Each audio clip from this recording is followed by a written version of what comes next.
Good morning, students. How are you? I hope you all are all right. So, today's topic is Kingdom Protista. Today we are not going any kind of MCQ. We are actually doing a theoretical portion of Kingdom Protista. So let's discuss Kingdom Protista. Kingdom Protista have three major groups. One is photosynthetic protists, second is decomposer protists, and third one are protozoan protists. Photosynthetic protists have three groups again: dinoflagellates, diatoms, euglenoids, and decomposer protists have slime molds in them. Protozoan protists have zooflagellates, sarcodina, sporozoa, and silicates. So these are included in kingdom Protista. So they have kingdom Protista have three major groups: photosynthetic protist, second is decomposer protist, third is protozoan protist.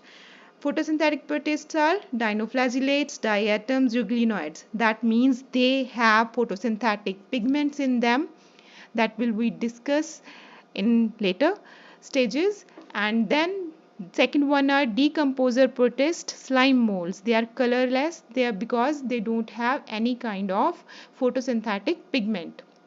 Third one are protozoan protists, zooflagellates, sarcodina, sporozoa, silicates. So let's study one by one.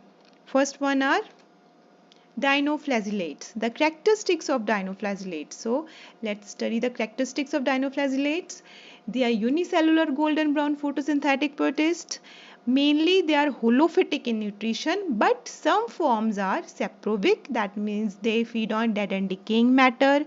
Parasitic, they actually feed on the host. Symbiotic, that means they live in a mutual relationship with the other organism. Or holozoic.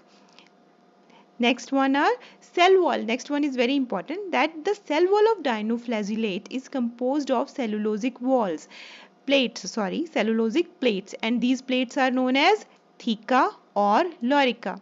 And this theca or lorica have grooves. Longitudinal groove is known as sulcus and transverse girdle or annulus.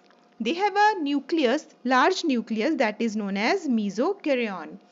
Asexual reproduction by euspores or cyst, and sexual reproduction is by isogamous or anisogamous means. So what do you mean by isogamous? First of all, in sexual reproduction there occurs syngamy. Syngamy means the fusion of two gametes. So in isogamous type of sexual reproduction, the two gametes are of equal size. They are of equal size and then they fuse to form a single zygote. And in anisogamous means they are not of the same size.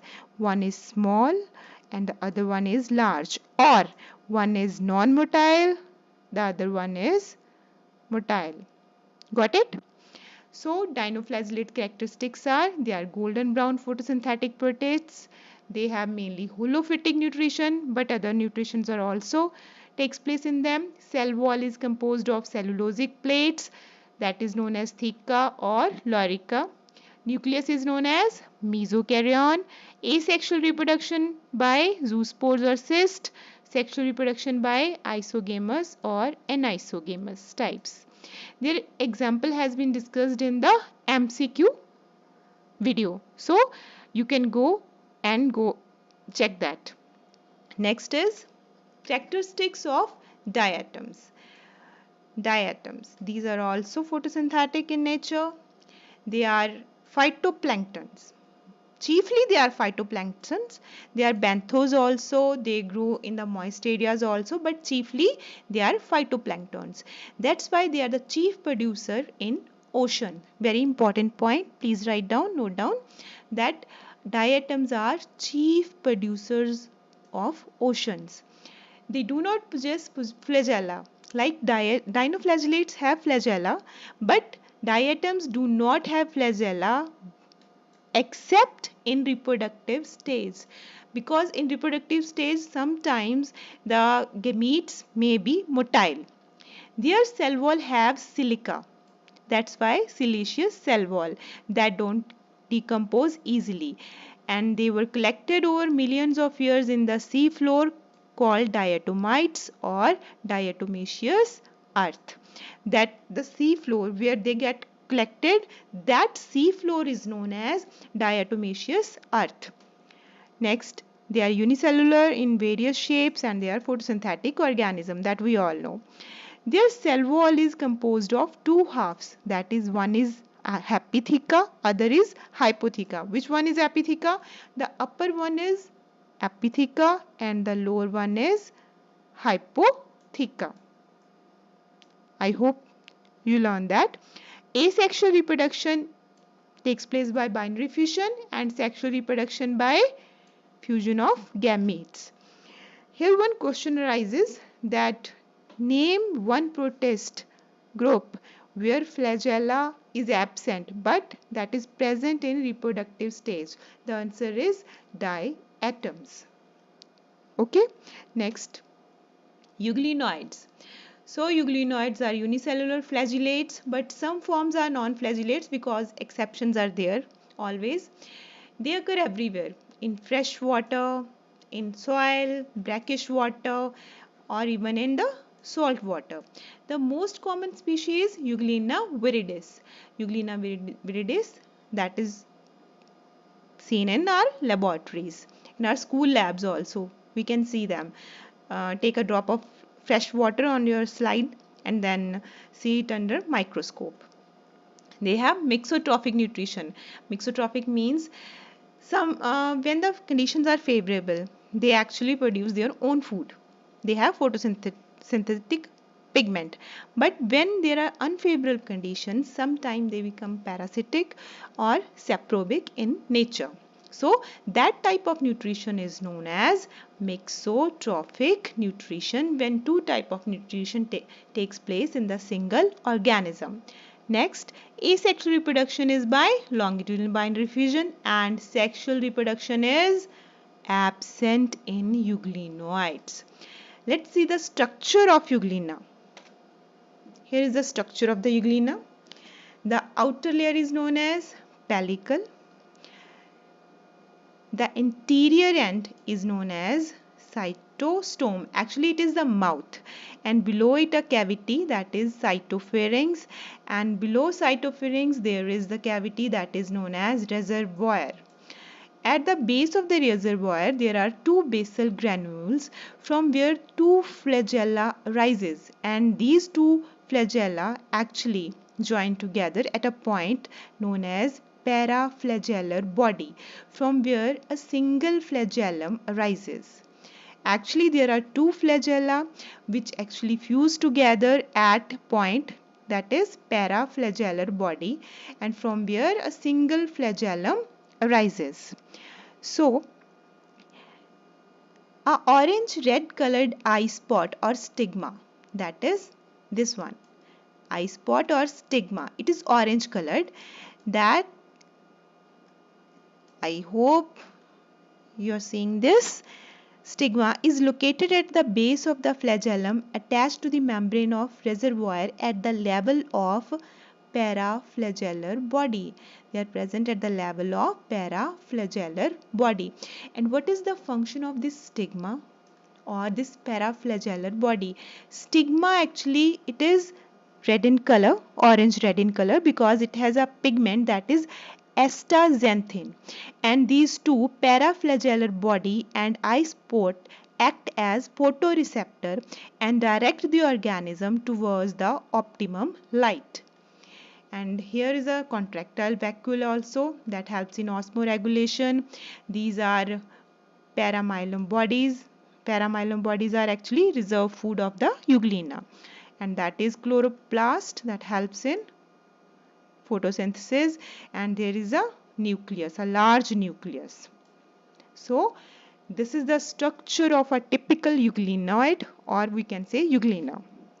Next, let's discuss the photosynthetic pigments in these three. Dinoflagellate have chlorophyll A, C, alpha carotene, xanthophyll. The xanthophyll type is pyridinin. Diatom have chlorophyll A, chlorophyll B, carotene, diatoxanthin, diadenozanthin or fucoxanthin. and zooglenoid have chlorophyll A, chlorophyll B, xanthophyll and beta carotene. And what you see in this? Yes, dinoflagellate and diatoms do not have chlorophyll B, and zooglenoid do not have chlorophyll C. Remember it. That is very important. What is absent? Which chlorophyll absent in these two? Dinoflagellates and diatom do not have chlorophyll B. Euglenoid do not have chlorophyll C. So, next is slime molds. The next group of protists is slime mold, the decomposer of the group. They are saprophytic mode of nutrition because they actually feed on dead and decaying matter. They actually movement of the slime molds by pseudopodia. Pseudopodia are false feeds. Asexual reproduction by fragmentation, sclerotia and by sporangia, and sexual reproduction is by isogamous or anisogamous means. So these are the points for slime molds. We have discussed slime molds in our previous videos, so you can go and check those. That's why only the 4 points here for slime molds. The next one are protozoan protists. Yes, they have 4 phyla: zooflagellates, sarcodina, sporozoa, silicates. They are widely distributed in nature. They are unicellular, uninucleated or multinucleated. They are unicellular, they are uninucleated, but sometimes they are multinucleated. Respiration and excretion through body surface. Asexual reproduction by binary fission, multiple fission or by budding. Sexual reproduction by syngamy, that means fusion of the gametes, or by conjugation.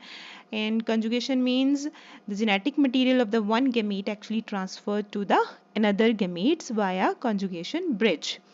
So these protozoan protists, these are actually mainly they are parasitic in form. Sometimes they are symbiotic in relationship. Saprobic mode of nutrition is also present in them. So let's discuss their examples. This is very important. This table is very important. They are actually protozoan protist examples: Trypanosoma gambians. This parasite, this causes sleeping sickness, and it is caused by tustus fly or Glossina palpalis. Tustus fly's zoological name is Glossina palpalis, and Trypanosoma gambians causes sleeping sickness. It actually, what do you mean by sleeping sickness? When it attacks on a human being, it causes sleeping sickness in human beings. Actually, this parasite attacks on the central nervous system. A high fever, chilled fever, that is the symptom of this. Next is Leishmania donovani. This parasite, this causes kala azar or dum-dum fever or visceral leishmaniasis. It is transmitted by sandfly. Phlebotomous species से फैलता है. Next is Giardia intestinalis, contaminated by food or water, and it causes giardiasis. Entamoeba histolica, it also spread by contaminated food or water, and it causes amoebic dysentery. Trichomonas vaginalis, it causes leukorrhea, that is through sex.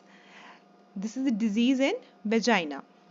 So learn these parasites, their vector and their diseases. That is very important.